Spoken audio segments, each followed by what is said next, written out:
Responding to severe storms, to meeting with mayors from across the country, to hosting town halls, being mayor of Sacramento comes with a pretty full slate. And that's why we're grateful that Mayor Darrell Steinberg has been able to carve out some time for us this morning. Thanks so much for joining us. I always look forward to it. It's great to be with you. Yeah, so let's start here. What have we learned? We had a lot of those winter storms.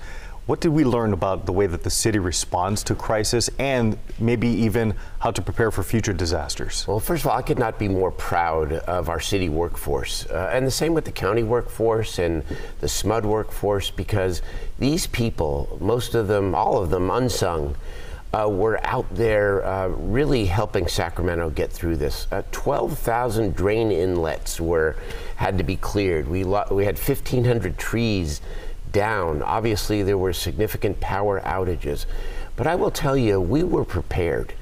And when you think about the decades of investment, for example, in our flood control system and our levees, it really paid off, because while there was some tragic loss of life, you know, it could have been so much worse. I mean, there was great inconvenience, but there was very little injury and minimal death. And considering the magnitude of the storms, that preparation really paid off. So I'm very proud of the city and very proud of all the public officials, especially the line officials at all the agencies who helped keep us safe and now are helping us recover. Lunar New Year celebrations, they continue through this weekend. In light of everything that we've seen, especially over the last week, we had the fatal shooting down there in Monterey.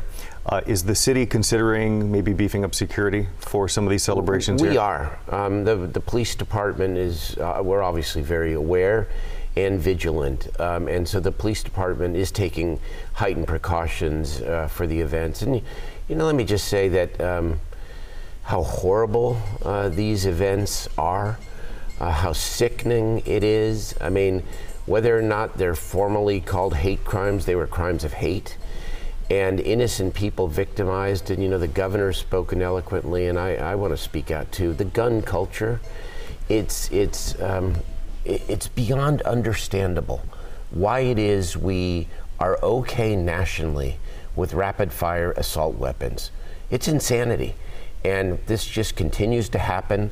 And I just hope to God that in this country there will be a political reckoning until we get some sane national policy on guns, especially guns that just have no other purpose than to maim and kill people.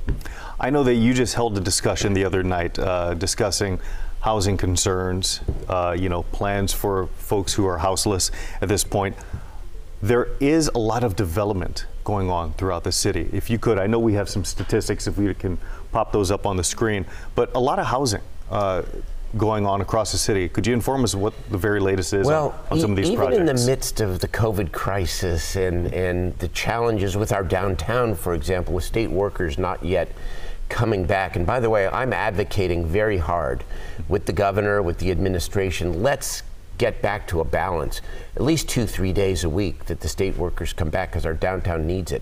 But in the midst of all of this, over the last 4 years, we have built over 1,800 housing units in the central city. And by the way, 3,000 units in the city now under construction. And so the economy in some ways is booming. And Sacramento, look at Forbes. Forbes named Sacramento as the most attractive place to live. And so I know there's a lot of challenges, and sometimes I feel among some of our stakeholders a little too much hand-wringing. Let's celebrate some of the great things that are happening. I mean, people are choosing to invest in Sacramento.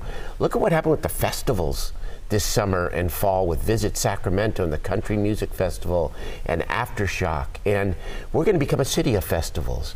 There's so much to look forward to in this future if we stay at it, we stay positive, and we stick together. Of course, you're always looking for public input. Tell us about some of the town halls that you have coming up. So I am going to have a series of town halls.